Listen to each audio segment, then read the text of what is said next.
आज हम पढ़ने वाले हैं क्लास 9th NCERT का chapter number 13। Chapter number 13, why do we fall sick? Why do we fall ill? ठीक है बच्चों, मेरे पास बहुत सारे बच्चों की रिक्वेस्ट आई थी कि मैम वीडियो बना दीजिए आप, हम लोग तैयारी कर रहे हैं।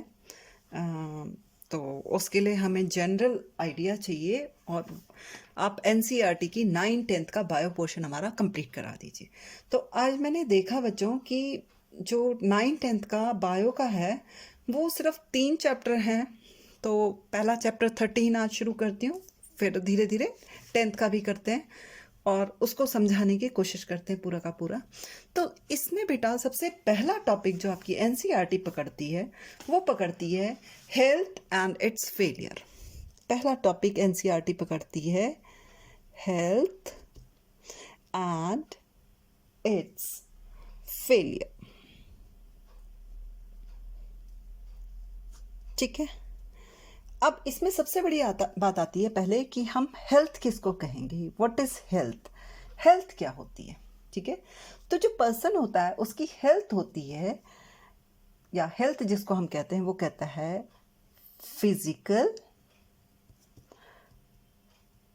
मेंटल एंड सोशल वेलबींग को हम क्या कहते हैं? हेल्थ कहते हैं। मतलब जिस आदमी में फिजिकली, मेंटली और सोशली वो फिट है, मतलब किसी भी काम करने के लिए रेडी है, उसको हम कहेंगे वो हेल्थ है। और अगर उसके अंदर ये सारी चीज़ें हैं तो हम उसको कहेंगे वो हेल्दी है। तो हेल्थ तो हो गया फिजिकल, मेंटल, सोशल, वेलबींग। ठीक, हेल्दी क्या हुआ? मैंने कहा जिस में ये चीज़ें क्या है, मौजूद है। तो person is in a state of complete physical, mental, emotional and psychological wellbeing.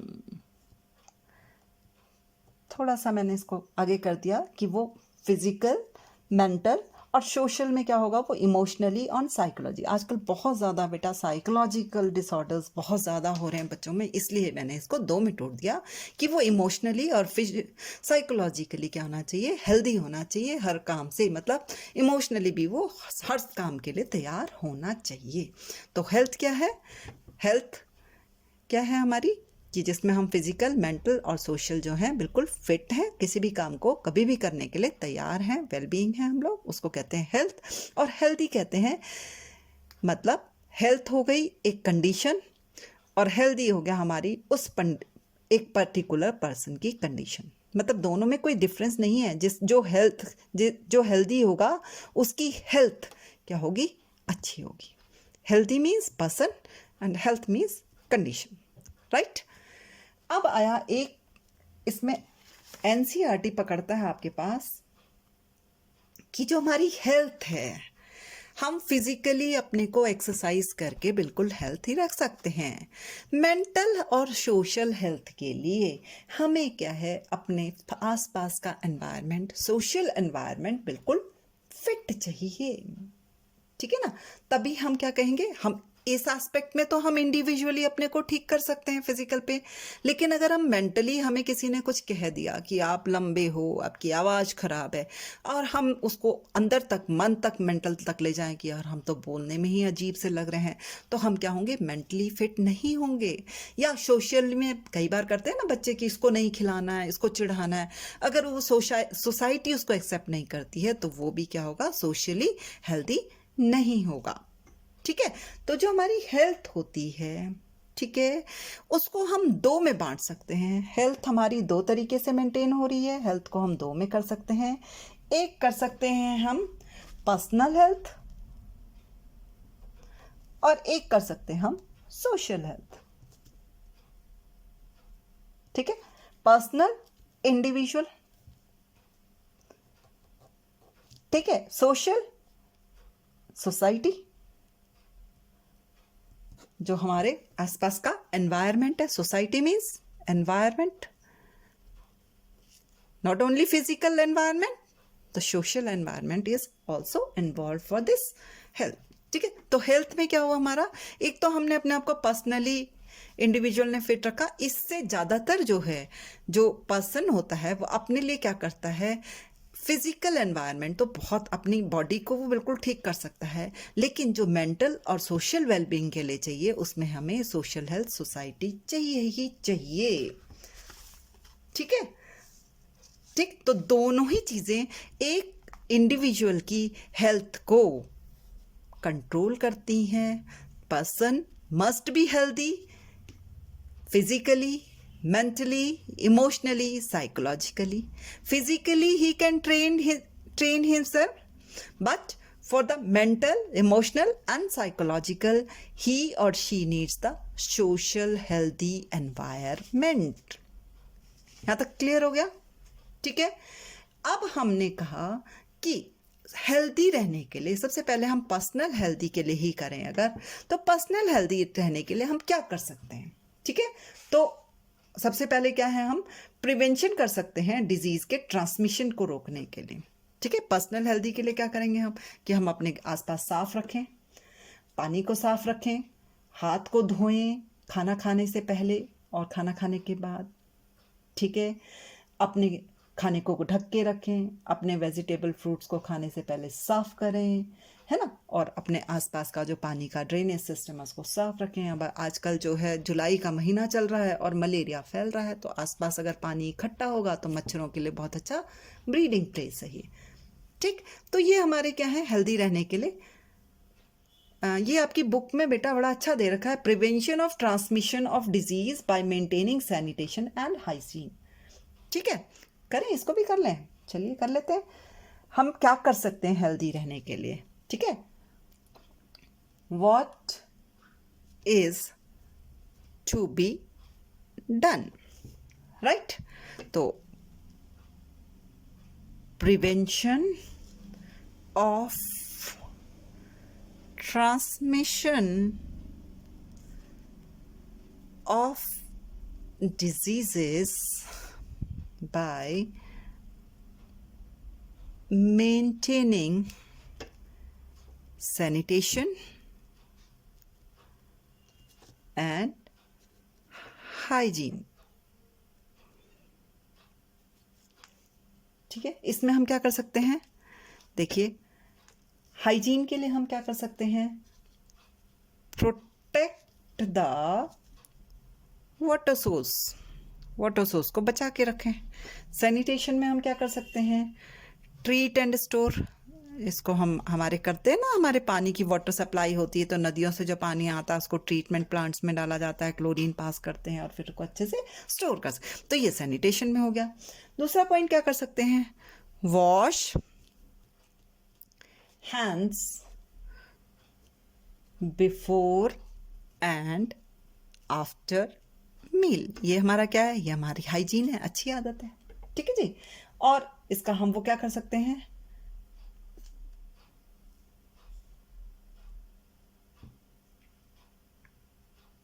ठीक है, इसको हम क्या कर सकते हैं, सैनिटाइजेशन में क्या करेंगे हम, वॉश हैंड बिफोर डेफिकेशन। जब आप वॉशरूम जाएं तो वहां पर आप अपने हाथ धो के आए, सैनिटेशन साफ करके आए बिल्कुल। ठीक है जी, फिर कवर द फूड, फूड को कवर करें, हाइजीन है। ठीक है, और कंट्रोल द फ्लाइज, उसके ऊपर मक्खियों को ना बैठने दें, उनको मार दें, वो सैनिटाइजेशन में आ गया आपके। ऐसे ही फोर्थ है clean the vegetables and fruits before use, hygiene है। ठीक है, और क्या होगा, सैनिटेशन में क्या होगा, avoid defecation in open, sanitation में हो गया। ठीक, ऐसे ही है प्रॉपर ड्रेनेज सिस्टम, हाइजीन में आ गया आपके। ठीक है, और ट्रीटमेंट ऑफ वाटर, सैनिटेशन में आ गया। ठीक है, तो ये हम कर सकते हैं बीमारियों को बढ़ने से, फैलने से बचाने के लिए। अब सबसे पहले आता है कि एक हेल्दी और एक डिजीज फ्री में क्या डिफरेंस है। ये आपकी एनसीईआरटी का नेक्स्ट पॉइंट है, डिस्टिंक्शन बिटवीन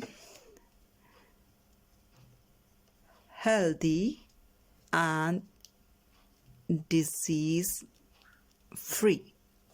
ठीक है, मैं इसको ऐसे में बना देती हूँ। ठीक है, हेल्दी का मतलब क्या है, आपने पढ़ा, person is in the state of complete physical, mental, emotional and psychological. Simple, क्या होना चाहिए वो, फिजिकल,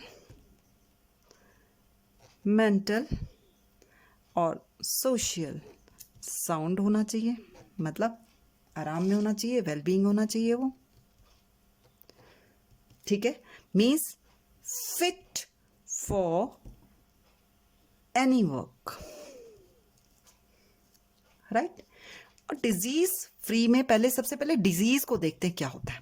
ठीक है, डिजीज फ्री को डिस्क्राइब करते हैं। डिजीज फ्री में डिजीज क्या होता है, डिजीज मीन्स डिस्कम्फर्ट ईज, मतलब जो उसका मेंटल, फिजिकल, सोशल, जो भी उसकी ईज है, जिसमें उसको बिल्कुल आराम से रहना चाहिए, किसी भी काम के लिए तैयार रहना चाहिए, उसमें कहीं ना कहीं डिस्टर्बेंस है। Discomfort, disturbance, disturbance in ease, right. तो इस डिस्टर्बेंस में जरूरी नहीं है, देखिए डिस्टर्बेंस हमारी या डिजीज जो है हमारी, कई बार तो क्या होता है, कोई कारण होता है कि भाई आपके पास कोई पैथोजन आ गया, बैक्टीरिया आ गया, वायरस आ गया, आप डिजीज हो गया, आप डिस्कम्फर्ट हो गए। लेकिन कई बार क्या होता है बेटा आपका, कि आपके आसपास ही ऐसा माहौल बन जाता है, ठीक है, बिना पैथोजन के, बिना डिजीज कॉजिंग एजेंट के, आप अपने आप ही सोचते हैं और आप डिस्कम्फर्ट हो जाते हैं, आप डिस्टर्ब हो जाते हैं, राइट। ठीक है, तो उससे फ्री रहना है, मतलब अपने डिस्कम्फर्ट से फ्री रहना, वो अलग बात हो गई। हेल्दी मीन्स आप किसी भी काम के लिए तैयार हैं। यहां तक समझ में आया। ठीक, जो हेल्दी पर्सन होता है उस पर जो है बेटा सोशो इकोनॉमिक और एनवायरमेंट फैक्टर जो है इफेक्ट डालता है। ठीक है, हेल्दी पर्सन है, उसका सोशो इकोनॉमिक बैकग्राउंड ठीक होगा, उसका सोसाइटी का वो अच्छा होगा, उसका आसपास का एनवायरनमेंट अच्छा होगा, तो वो हेल्दी होगा। ठीक है, लेकिन यहाँ जो डिजीज फ्री वाले में है, इसमें जो है इंडिविजुअल का माइंड ऑफ स्टेट, उसका माइंड क्या कर रहा है वो इफेक्ट करता है। ठीक है, और इस इंडिविजुअल के इफेक्ट को कौन कंट्रोल करता है, फिर सोशल इनकम, राइट। तो disease free means disturbance in ease, may be individual cause, may be social cause. Healthy means fit for any work. Clear. अब चलते हैं हम आगे, जो आपका अगला टॉपिक पकड़ा है इन्होंने, डिजीज एंड इट्स कॉज। ठीक है, disease and its causes। बीमारी आपको समझ में आ गई कि जब हम मेंटली, फिजिकली, सोशली फिट नहीं है। डिजीज क्या है, अगर डिजीज होएगी हमारे पास, ठीक है, तो हमारी जो फंक्शनिंग होगी, जब हमें सपोज हम सोशली मेंटली कुछ भी वो हैं, सपोज हमें टेंशन ही हो रही है तो क्या होगा, हमारा पेट खराब हो जाएगा, डिस्टर्ब हो जाएगा, राइट। तो कोई ना कोई हमारा जो सिस्टम है, मे बी डाइजेस्टिव सिस्टम है, मेरे रेस्पिरेटरी है, आपको सामने कोई ऐसा बंदा आ गया जो आपको पसंद नहीं है और आपकी सांस रुक रही, तो रेस्पिरेटरी सिस्टम, तो क्या होगा, फंक्शनिंग ऑफ वन और मोर सिस्टम विल चेंज। डिजीज में क्या होगा, फंक्शनिंग ऑफ वन और मोर सिस्टम विल चेंज हो गई आपकी, कोई फैक्टर चेंज हुआ आसपास का, सपोज आपके उसमें कोई जर्म ही आ गया, कॉमन कोल्ड का आ गया, आपको खांसी वांसी होने लग गई, आपके लंग्स में प्रॉब्लम होने लग गई, ठीक है। इस चेंज से, ठीक है, फंक्शनिंग के चेंज से क्या होगा, हमारे कुछ सिम्टम्स बनेंगे। सिम्टम्स मीन्स कुछ साइन आएंगे।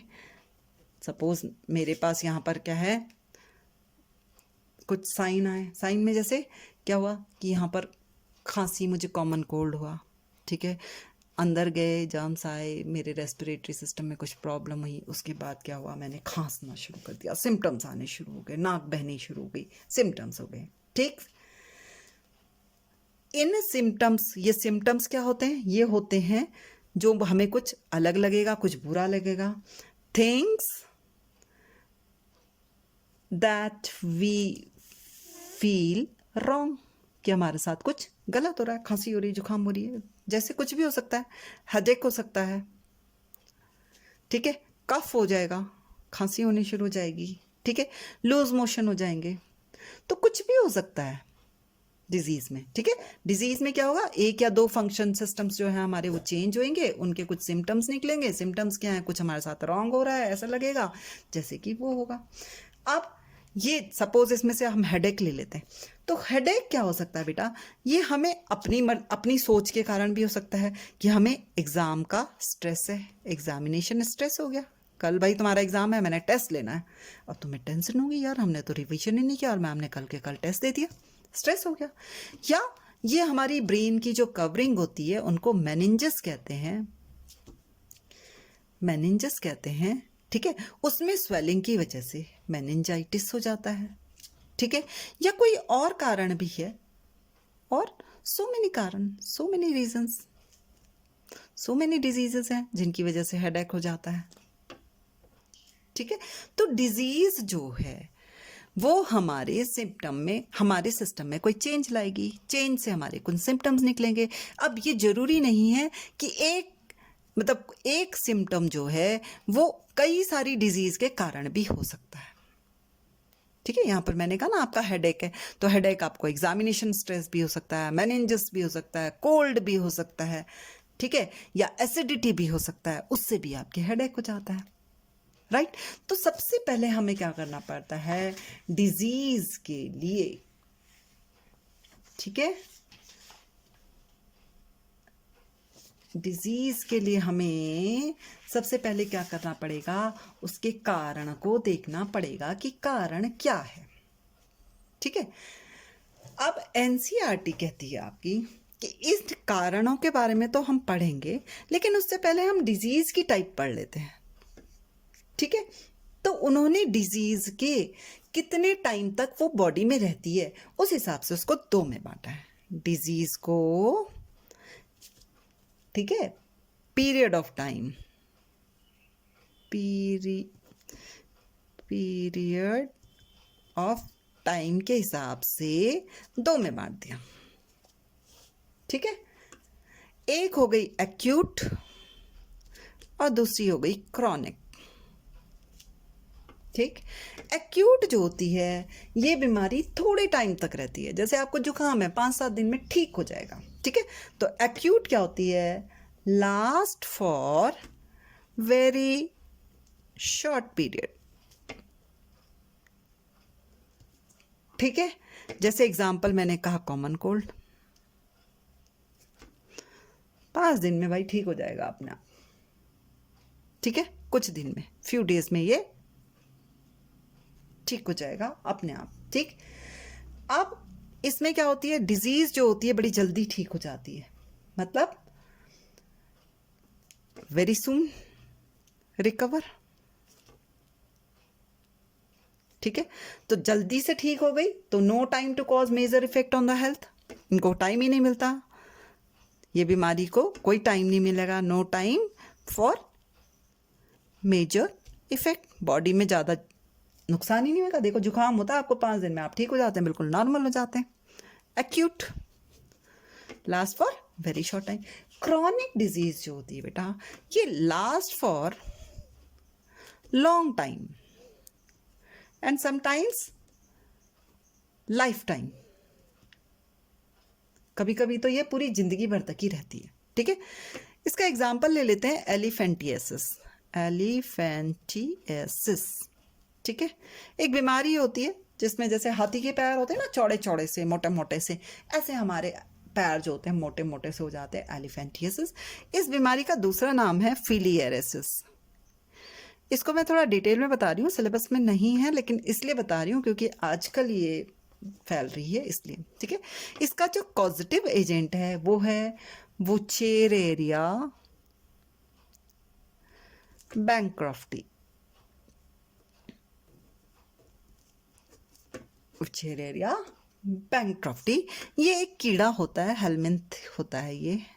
ठीक है, हेलमिंथीस होती है। इस हेलमिंथ को हमारी बॉडी, ह्यूमन बॉडी तक लाने का काम करता है मच्छर, और मच्छर कौन सा वाला? Culex mosquito. क्यूलेक्स मॉस्किटो हमारे तक लाता है। इसका जो इनक्यूबेशन पीरियड होता है बेटा, इनक्यूबेशन पीरियड क्या होता है? जब पैथोजन डिजीज कॉजिंग एजेंट हमारी बॉडी के अंदर आ जाए और उसके बाद उसके सिम्टम्स दिखने लग जाएं, साइन दिखने लग जाएं कि हमारी बॉडी के साथ कुछ रॉन्ग हो रहा है, उस पीरियड को, उस टाइम पीरियड को कहते हैं इनक्यूबेशन पीरियड। और ये होता है इसका 5 से 18 महीने तक, 5 to 18 months। ठीक है, और ये बीमारी जो है बहुत लंबे टाइम तक रहती है, लास्ट फॉर लॉन्ग टाइम, बहुत लंबे टाइम तक ये हमारे साथ रहती है। अब इस लॉन्ग टाइम के कारण क्या होगा? अगर किसी बच्चे को मच्छर ने काट लिया, किसने? क्यूलेक्स ने काट लिया, वुचेरिया बैंक्रॉफ्टी उसकी बॉडी में डाल दिया। अब जी 5 से 18 महीने बाद उसको जो है बीमारी दिखनी शुरू हुई, दिखनी शुरू होने के बाद वो बीमार हो गया। अब वो लंबा है, बहुत लंबे टाइम तक रहेगी, वो स्कूल ही छूट गया उसका। स्कूल छूटने से क्या होगा? वो बच्चों से दूर हो जाएगा, पढ़ाई से दूर हो जाएगा, तो बहुत ज़्यादा इफेक्ट पड़ रहा है ना। ठीक है, तो लॉन्ग टाइम रह रही है तो इसका इफेक्ट भी बहुत ज़्यादा हो जाता है, मेजर हेल्थ इफेक्ट हो जाते हैं। जितनी ज़्यादा देर तक बीमारी शरीर के अंदर उतना ज़्यादा इफेक्ट हो जाएगा। ठीक है, और ये क्या होती हैं? बहुत लंबे टाइम तक रहती हैं और बहुत उस इंडिविजुअल में बहुत ज़्यादा ड्रास्टिक चेंजेस कर देती हैं।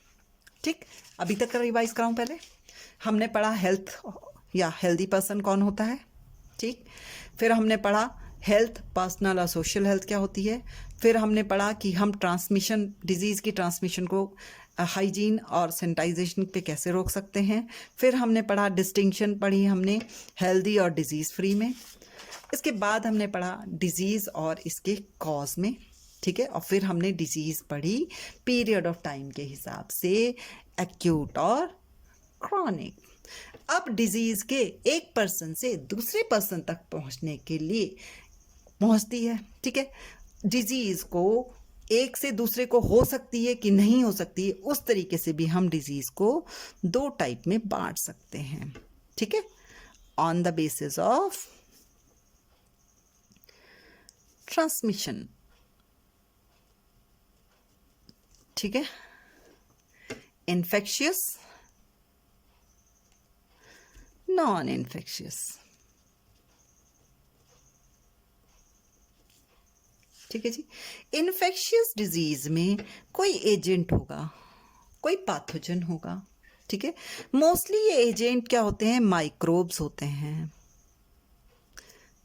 ठीक है, जो कि स्प्रेड हो सकते हैं, एक जगह से दूसरी जगह जा सकते हैं, स्प्रेड हो सकते हैं, और कम्युनिटी स्प्रेड इन कम्युनिटी में, और सबको बीमार कर सकते हैं। जैसे आपने आजकल देखा है मलेरिया, सुन रहे हैं हम अपने शहर में भी, डेंगू।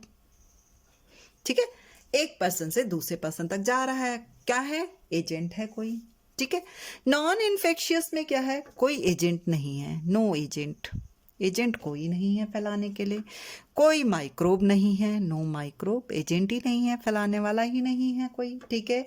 ज़्यादातर आदमी की अपनी बॉडी में होता है, इंटरनल होता है। ज़्यादातर ये बीमारी क्या होती है, इंटरनल होती है। जैसे कैंसर, सुना है ना नाम कैंसर।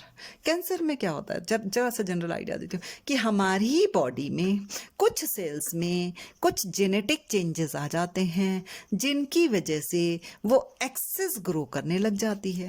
एक्सेस ग्रो करने के कारण ये पास वाली सेल्स को दबा देती है और एक ट्यूमर जैसा ये बना देती है, ठीक है। तो कैंसर क्या है, जेनेटिक डिसऑर्डर है,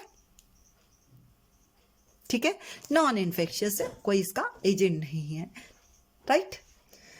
अब इन्फेक्शियस डिजीज पे आते हैं हम, क्योंकि ये वाली डिजीजेस तो हम अपने हिसाब से करेंगे, ये आगे मैं और इसका डिटेल बताऊंगी नॉन इन्फेक्शियस के और कौन कौन से टाइप हो सकते हैं। अभी इन्फेक्शियस में चलते हैं, ठीक है। तो इन्फेक्शियस डिजीज में हमें माइक्रोब्स चाहिए, मोस्टली माइक्रोब्स चाहिए। तो जो इन्फेक्शियस डिजीज होती है उनके एजेंट, ये जो एजेंट हैं माइक्रोब्स हैं, ये एजेंट कौन कौन से हैं, तो एजेंट ऑफ इन्फेक्शियस डिजीज, ठीक है, कौन कौन से एजेंट होते हैं, ठीक है। हमारे पास मोस्टली बेटे 4 तरीके के एजेंट होते हैं इन्फेक्शियस डिजीज के। कितने, 4 तरीके के एजेंट है। पहला एजेंट है हमारे पास वायरस, दूसरा है बैक्टीरिया, तीसरा है फंगी, एंड चौथा है, सॉरी 5 कर लेते हैं, ठीक है। दूसरा बैक्टीरिया, तीसरा फंगी, चौथा हमारे पास कर लेते हैं प्रोटोजोआ, ठीक है, और चौथा कर देते हैं हेलमिंथ्स या वॉर्म्स, हेलमिंथ्स या वॉर्म्स, कीड़े। खिलाते हैं आपको एल्बेंडाजोल स्कूलों में कीड़े मारने के लिए, हेलमिंथ्स को मारने के लिए, ठीक है। तो 5 तरीके के हमारे पास एजेंट हो गए इन्फेक्शियस डिजीज के लिए, वायरस, बैक्टीरिया, फंगी, प्रोटोजोन, हेलमिंथ्स, ठीक है। इसका एग्जाम्पल ले लेते हैं, वायरल डिजीजेस के एग्जाम्पल्स ले लेते हैं हम, ठीक है। Common cold, influenza, dengue, AIDS, ठीक है। बैक्टीरिया के ले लेते हैं typhoid, cholera, tuberculosis, TB, anthrax. बेटे ये आपके पास 1 वर्ड क्वेश्चंस आ जाते हैं, इसलिए मैं इनके नाम लिख रही हूँ आपके पास, ठीक है। फंगी में आ जाती है मोस्टली आपकी सारी स्किन डिजीजेस, ज़्यादातर जो है सारी स्किन डिजीजेस क्या होती हैं, फंगल होती हैं। प्रोटोजोन में आपके पास आ जाता है अमीबिक डिसेंट्री,